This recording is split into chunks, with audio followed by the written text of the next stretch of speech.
Our world is full of the unexplainable. And if history is an open book, all of these amazing tales are right there on display, just waiting for us to explore.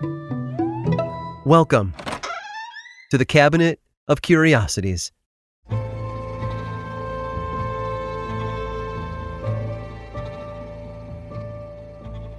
Any harebrained scheme or wild new idea is typically met with the same reaction: when pigs fly. To many, the idea of airborne livestock is unheard of. After all, it's not like pigs have wings, do they? However, organizers of the 1930 St. Louis International Air Exposition needed something new to enthrall audiences. Now, you wouldn't think that an air show in 1930s Missouri would need a gimmick to keep spectators entertained. Pilots performing aerial tricks overhead should have been enough, but the people demanded more. They wanted to see something they'd never seen before, so the show organizers looked for a new act. Something bold, something daring, something bizarre. And that's when they turned to Ollie. She went up on February 18th of 1930 in a Ford Trimotor. The 3-engine prop plane traveled a total of 72 miles from Bismarck, Missouri to St. Louis. People on the ground watched in awe as a team of scientists and a farmer named Ellsworth W. Bunce went up along with her. Bunce crouched beside her with a bucket and his hands ready to pull on her udders. If you haven't guessed it by now, the Ollie I'm referring to was no pig. She was a cow, a Guernsey cow to be exact, and a very productive one at that.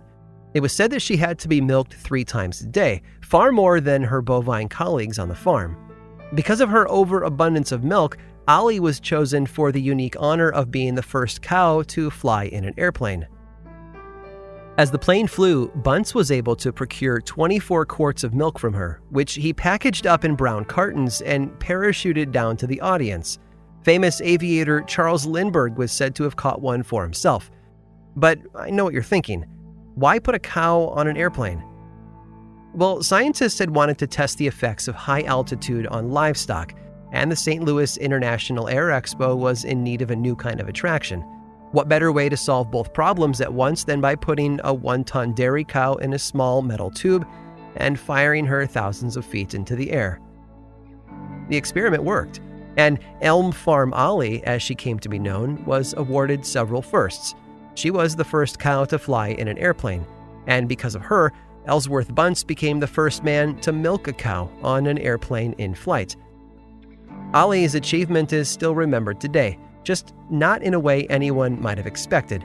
She became so popular that an operetta was written about her called Madame Butterfat, written, of course, by the composer Muccini.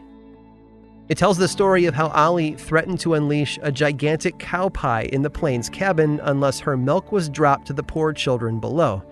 The production is still performed each year at the National Mustard Museum in Middleton, Wisconsin, featuring such songs as Bovine Cantata in B-flat major. And yes, there is indeed a National Mustard Museum. In fact, the museum also celebrates Ollie each year in a festival known as Elm Farm Ollie Day. Why Wisconsin when Ollie hailed from Missouri? Well, Wisconsin is the dairy capital of the U.S. It produces more milk than any other state in the country. But the Mustard Museum connection seems a bit more strange until you hear the curator explain it.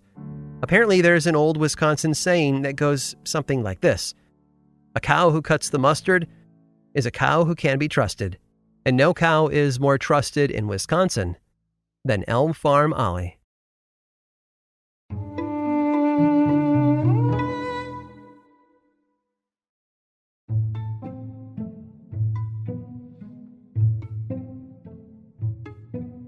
Giovanni Aldini was a scientist like his uncle Luigi Galvani.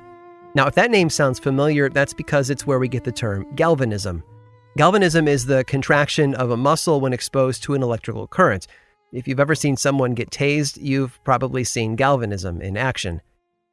Toward the end of the 18th century, Aldini traveled extensively, performing grotesque experiments before captivated and disgusted audiences. He would lob the head off an animal, then hook it up to a battery and demonstrate how its jaw would open and close, or how its eyes would move about in their sockets. To many, The animal looked like it was somehow alive again. Aldini took his research further and began experimenting on humans. He was one of the first doctors to practice electroshock therapy on the brain, claiming it could be used to cure a number of mental illnesses. However, his greatest experiment was yet to come, and it would change the world in unexpected ways.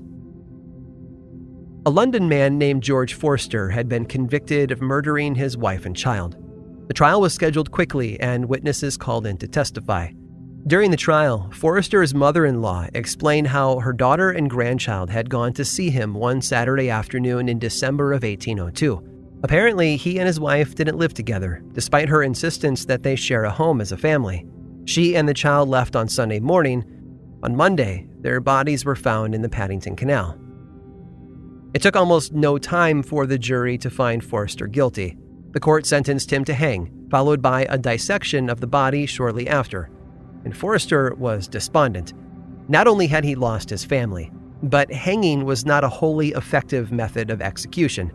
Death row inmates had been known to lose consciousness, giving them the appearance of having died, before being dissected alive on the exam table afterward. And that was Forster's greatest fear. So he fashioned a knife out of what he could find in his cell and attempted to end his own life before the hanging. It didn't work. With all other options dried up, Forster decided to come clean. He confessed to his family's murder, how he hated his wife and had brought her to the canal twice before, but couldn't find the nerve to end her life until that third and final visit. The hanging proceeded as planned, and Forrester's body was quickly sent off to be examined. The pace of the trial, hanging, and dissection of the victim's body were considered hasty, even by the standards of the time.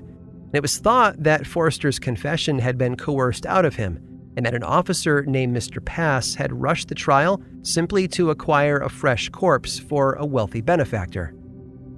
And that benefactor's name? None other than Giovanni Aldini. You see, he had big plans for the late Mr. Forster, which he demonstrated at London's Royal College of Surgeons in 1803. The audience was packed with doctors and civilians, all craning their necks to get a better look at the spectacle on the operating room table. With the victim laid out on the table, Dr. Aldini proceeded to take two conducting rods connected to a battery and press them against various parts of Forrester's body. He would apply them to his face and watch as the jaw moved and the muscles underneath contracted. The left eye even opened. When touched to his backside, Forrester's entire body tensed up, and his legs moved as though he were coming back to life. And that's what some in the audience believed to be happening right before their eyes, that a man was being electrocuted back to life. In fact, Mr. Pass, the official who had allegedly obtained the corpse for the scientist, was so disturbed by what he saw that he died of shock soon after leaving the theater. The fascination around galvanism and Aldini's experiments never really subsided, even as medical science continued to progress through the 19th century. English poet Samuel Taylor Coleridge often discussed with friends how electricity could be used to regenerate life. Among those friends were a family of writers known as the Godwins. Their daughter, Mary, fascinated by these perverted tales of mad science, eventually channeled her obsession into a story of her own. In fact, Mary Godwin and that story have come to define an entire genre of literature. But you might know her better today as Mary Shelley. I hope you've enjoyed today's guided tour of the Cabinet of Curiosities. Subscribe for free on Apple Podcasts or learn more about the show by visiting curiositiespodcast.com. This show was created by me, Aaron Mahnke, in partnership with How Stuff Works. I make another award-winning show called Lore, which is a podcast, book series, and television show, and you can learn all about it over at theworldoflore.com. And until next time, stay curious.